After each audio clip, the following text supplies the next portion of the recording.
Nigerian celebrities and some fans of the late singer Ilerioluwa Aloba, popularly known as MOHBAD, this Wednesday took to social media to celebrate the artist, who would have clocked 28 today if he were to be alive.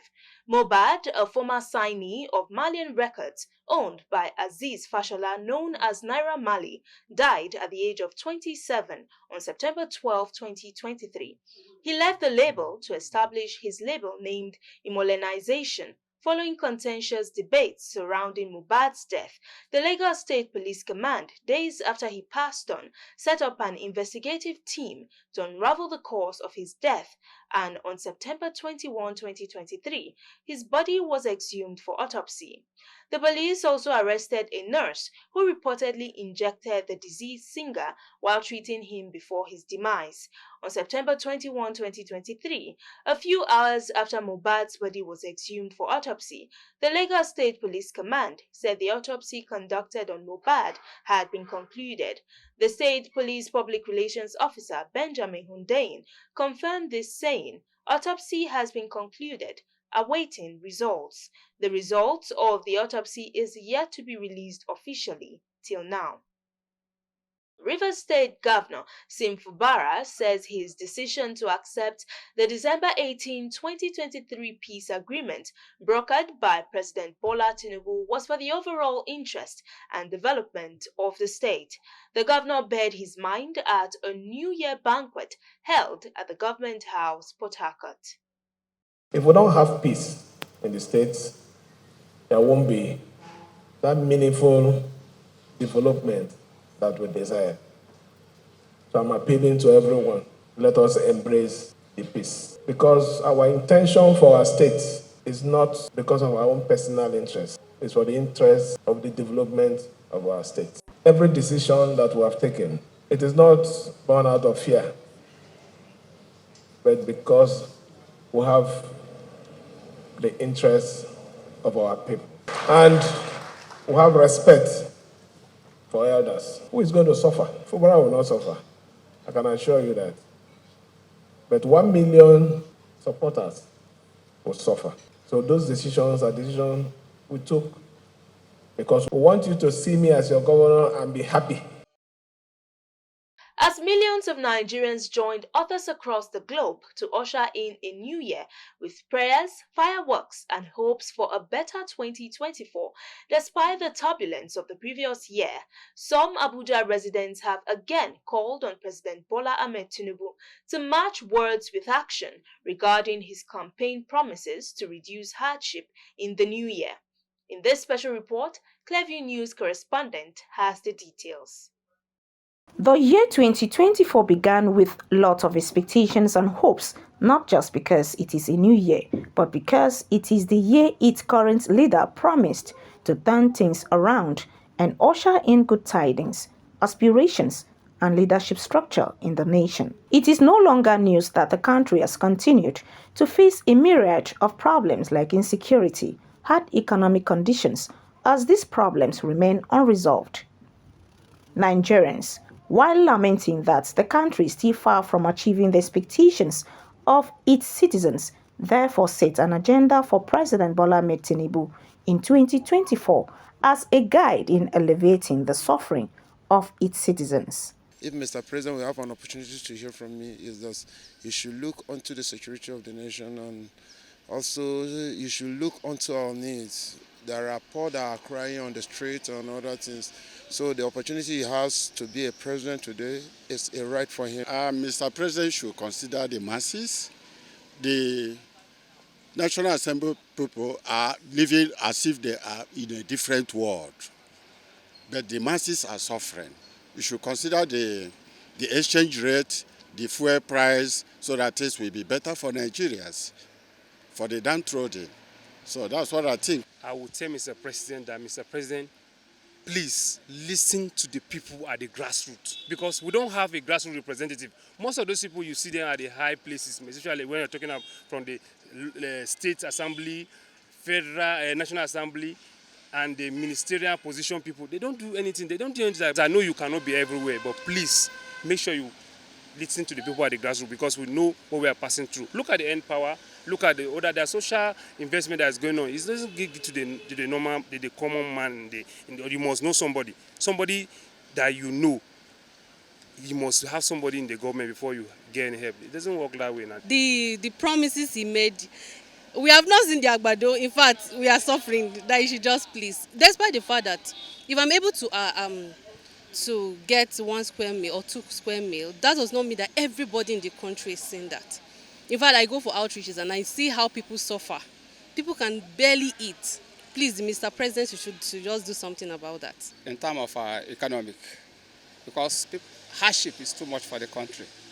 A poor man cannot even afford 2 square meal in a day. If you try, maybe once in a day. So I want him to focus attention on that area, especially in the economic sector, and then transportation. To look for the issue of youth empowerment. So I think their way, it can be easily to improve our economy, because youth are graduate from the various universities. There is no work. So every time we are just struggle to get something to eat. So the thing is too hard to us. But my advice to him is to try to make the masses happy. Despite in this life, everybody must not be comfortable with what someone's doing. But if we can get 70-80% levels of poverty. After a year-long turbulence occasioned by the removal of fuel subsidy, these other Nigerians have applauded Tinubu's efforts in revamping the country's battered economy, as they called on all citizens to be patient and pray for the president. Nigeria should know that president is trying. What is happening to Nigeria is happening in the whole world. And an iron that is bent, it will take you some time before you straighten it. You understand? So what I will, if I have my way to see the president, what I will tell him is, please, Oga, what you promise Nigerian, make sure you fulfill it. You fulfill the promises. That's all. And Nigerians should be patient. One thing I can assure Nigerians, as far as there is life, there is hope. We should pray for the president. It's not easy. He came and met a damaged government. They have damaged everything. So the man is just, how many months is he in the office? Just few, 2, 3 or 4 months. You can't expect him to perform miracle. As far as I'm concerned, Tinubu is trying. He says, sir, he says, yes, you have removed subsidy. Yes, do something about the subsidy issue so that the price of things will come down in Nigeria. Proud his emergence as president in a controversial election victory, hope was high on his ability to fix the economy in no time. Nigerians are still keeping that hope alive that the reforms by President Tinubu's government will turn the tide in the new year for good. Imefon Okon reporting for Cleveland. The death of former Ondo State Governor Rotimi Akeredolu brings to 4 the number of governors that have died on active service in Nigeria. Are these deaths natural, accidental, or backed by conspiracy theorem? From Shehu Kangiwa to Patrick Ibrahim Yakowa, then Mamman Ali, and recently Oluwarotimi Akeredolu. Let's see the circumstances leading to their deaths. The entire Nigeria was thrown into mourning on Wednesday, 27 December 2023, when the news of the death of Governor Rotimi Akeredolu's son filtered in. With his demise at 67, Governor Rotimi Akeredolu of Ondo State became the 4th state herdsman to die in office. Going down memory lane, the first governor to die in office in Nigeria was Shehu Kangiwa of Old Sokoto State. The youthful Kangiwa was a sportsman. He died while playing his favorite sport, polo, in January 1981. The horse he was riding on to play polo skidded him off when he met his Waterloo. In 1982, Unity Limited presented the Shehu Kangiwa Cup in his memory, and the cup is now being sponsored by Sokoto State government. There are speculations from some quarters that the horse he was riding on to play the polo game was not fed, pointing to a high-level conspiracy.